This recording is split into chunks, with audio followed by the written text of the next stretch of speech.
Les Acteurs de la Transformation, le podcast des acteurs qui façonnent l'entreprise de demain. Un nouveau rendez-vous qui donne la parole aux dirigeants, présenté par Fanny Bourdin, une production Adéquancy.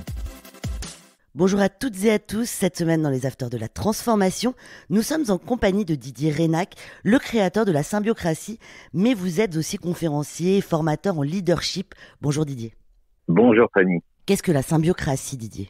La Symbiocratie est une méthode que j'ai mise au point après avoir analysé pendant quelques années avec certains scientifiques pourquoi il y avait ce qu'on appelle des leaders, des vrais leaders, qui en toutes circonstances, quelles que soient leurs origines sociales, quel que soit leur territoire, ils ont cet état d'esprit qui leur permet de rebondir, de ressentir des nouveaux chemins, des nouvelles idées, des nouveaux produits, des nouveaux services. Et on s'est demandé pourquoi ces gens-là réussissaient en toutes circonstances. Et donc, la Symbiocratie est née de ça. On s'est aperçu que c'était des gens qui avaient cette capacité de mettre en symbiose à la fois tous leurs talents et tous les talents des autres. D'où symbio et cratie, c'est-à-dire le pouvoir que l'on donne aux autres de mettre en symbiose leurs talents, leur potentiel, leur créativité. Un vrai leader, il a ce potentiel-là. C'est-à-dire qu'un leader, c'est pas quelqu'un qui fait des numéros de claquettes sur la table ou qui se met en avant ou qui est dans les journaux, dans les émissions de télévision. C'est quelqu'un qui a vraiment cette capacité extraordinaire de développer le leadership des autres, de développer le talent des autres, de développer la créativité des autres, mais aussi de ressentir, de comprendre, de recevoir de l'information, de la traiter, on va dire, spontanément, implicitement, pour trouver des nouveaux chemins, des nouveaux produits, des nouveaux services, des nouvelles façons de faire. C'est ça un vrai leader. Quels sont les apports des neurosciences dans le monde de l'entreprise aujourd'hui ? Alors l'apport des neurosciences, en fait, il est primordial. D'abord parce que à l'époque où nous sommes et à l'époque où nous nous parlons, nous sortons, si j'ose dire, j'espère que nous allons sortir en tous les cas, d'un véritable chaos, d'un trauma social, d'un trauma économique. Et les neurosciences sont vraiment des clés pour permettre de manager la résilience, de manager la créativité, de repartir sur des nouveaux codes et des nouveaux comportements. D'ailleurs, Boris Cyrulnik le dit très très bien, je répète souvent cette phrase qu'il a sortie, je crois que c'était en février 2020, qui dit que après la crise, il y aura des changements profonds et c'est la règle. À chaque épidémie ou catastrophe naturelle, il y a eu changement culturel. Quand on parle de culture, c'est pas en termes de savoir, c'est vraiment en termes de mentalité, de comportement, de compréhension. Ce qu'il explique bien, c'est qu'après le trauma qu'on vient de vivre, on est obligé de découvrir de nouvelles règles, de nouvelles manières de vivre ensemble. Et donc, les neurosciences sont vraiment une clé pour comprendre qu'entre la plasticité cérébrale, le fait qu'on produit des neurones jusqu'à la dernière seconde de notre vie, on a donc les moyens de rebondir, d'être en résilience, de passer en créativité, de comprendre ce qui se passe et de comprendre ce que l'on doit faire, qu'il est nécessaire de mettre en place pour construire un autre futur. On va parler un peu de nouveau monde. Comment réussir à changer justement les codes de fonctionnement ? Alors, réussir à changer, en fait, c'est beaucoup plus un comportement, un état d'esprit qu'il est nécessaire de développer. C'est-à-dire qu'en fait, il n'y a pas de méthode pour dire on va réussir à changer les nouveaux codes et les nouveaux comportements. Il y a surtout le fait de créer du sens, d'avoir un projet en commun avec une autre façon de faire. Alors certains vont essayer différentes façons de faire, il y en a qui vont marcher, d'autres pas marcher, et vont émerger de tout cela, comme de chaque chaos, émergent des solutions, émergent des possibilités dans l'échange. En fait, le mot-clé de la réussite au-delà de ce trauma et pour sortir du chaos, c'est ensemble. Ensemble pour échanger nos idées, pour échanger nos créations, pour échanger nos émotions, pour échanger vraiment cette intime conviction que nous avons tous la possibilité de nous en sortir. Et le deuxième mot-clé, c'est la créativité. Mais y a-t-il des enjeux RH et sociaux que vont devoir piloter les entreprises de demain ?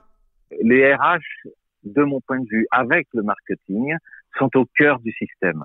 Le marketing, parce que normalement, si le marketing est bien fait, il capte les tendances, les informations, les signaux faibles, et en travaillant ensemble, en créativité, en symbiose avec les ressources humaines, ils vont donner aux ressources humaines les moyens de mettre en place les méthodes, les façons de faire, les comportements pour donner du sens, pour manager la résilience, pour permettre aux individus de croire dans ce qu'ils font, de s'impliquer, de partager et de créer différemment, sans aucun doute.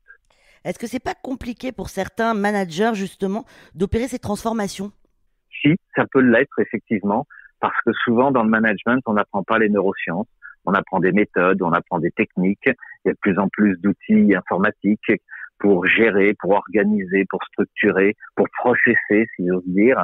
Et aujourd'hui, eh bien, il est nécessaire que les managers comprennent toutes ces potentialités extraordinaires que nous avons au niveau du cerveau, au niveau de nos émotions, et de les intégrer dans leur management pour développer le leadership des autres, pour développer la créativité de leurs collaborateurs, pour faire autrement et libérer tous les potentiels dans l'entreprise. C'est une nouvelle façon de faire, c'est une nouvelle façon de manager, et c'est pour ça que les neurosciences sont essentielles pour les managers. Et concrètement, comment ils doivent s'y prendre ?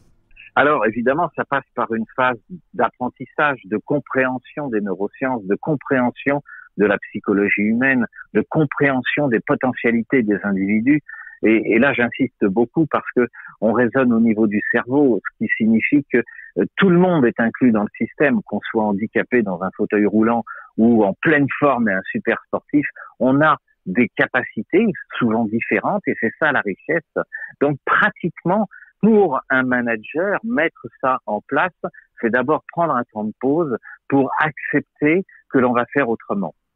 Pour accepter aussi qu'en fait, on va plus simplement manager en fonction des résultats que chacun sont capables d'apporter, mais des résultats de l'équipe. C'est-à-dire que c'est la somme, c'est la mise en symbiose des potentiels de l'équipe, des compétences techniques et non techniques des individus qui vont faire la réussite des entreprises, des organisations, des équipes. C'est pareil pour un travailleur indépendant qui va pouvoir prendre en considération ses potentiels, ses capacités et de ce fait peut-être créer ou recréer son métier pour lui donner une autre dimension. Est-ce qu'il y a des risques pour les entreprises qui ne prennent pas ce virage ? Oui, bien sûr, parce que beaucoup de gens pensent que ça va redémarrer comme avant. Beaucoup de gens pensent qu'on va faire comme avant et que ça ne posera pas de problème. Sauf que il y a un trauma social, il y a un trauma individuel, il y a des peurs, il y a des stress à l'heure actuelle, et que si on ne prend pas en considération ces données-là, redémarrer comme avant, les gens vont venir, mais ils vont venir, peut-être qu'ils vont se bourrer de médicaments pour tenir le choc, peut-être qu'il y aura de la casse sociale, peut-être qu'il y aura énormément de dépression, peut-être qu'il y aura des gens qui, ayant travaillé à distance, en télétravail, ne veulent pas revenir dans les lieux habituels, et de ce fait, ça va être très compliqué à remettre en place et à redémarrer. Est-ce que vous auriez des conseils justement là à donner pour les entrepreneurs ou pour les managers ? Est-ce que vous auriez un tips à leur donner ? Quelque chose qui va vite ? Je pense que, il y a plusieurs conseils, mais le premier, c'est vraiment de considérer que l'être humain a des potentiels extraordinaires pour travailler sa résilience, pour travailler sa créativité. Et la première chose que je peux dire, c'est ensemble. C'est-à-dire que mettons-nous autour d'une table en disant, OK, on a eu des stress, on a des peurs, puis il y en a peut-être encore, et donc on les écoute, on les partage, on les reconnaît. Et à partir de là, on se dit maintenant, on va où ensemble ? Qui a des idées ? Quelles sont les directions qui, d'après vous, il faudrait prendre ? Quelles sont, d'après vous, ce qu'il faudrait changer ? Qu'est-ce qu'il faudrait pour capter des clients, capter des marchés, pour être dans cette, on va dire, bienveillance, sans tomber dans le côté bobo, j'allais dire bisounours, parce qu'il y a une réalité économique qu'il faut absolument franchir. La première chose à faire, c'est de redémarrer en créativité. Alors attention, la créativité, ça ne veut pas dire pelleter des nuages, avoir des idées fantasmagoriques, etc. Parfois, c'est changer un simple petit détail dans notre organisation. C'est ça, un geste de créativité. C'est aussi simple que celui qui, chez lui, veut recréer un peu une nouvelle ambiance, va bouger les meubles de place. Merci beaucoup Didier Reynac pour cet échange. Je rappelle que vous êtes le créateur de la Symbiocratie. Merci Fanny. Merci à vous de nous avoir écoutés. Vous pouvez également retrouver toutes nos interviews sur les plateformes de téléchargement. À la semaine prochaine. Les Afters de la Transformation, une émission à réécouter et à télécharger sur adconci.com et toutes les plateformes de podcast.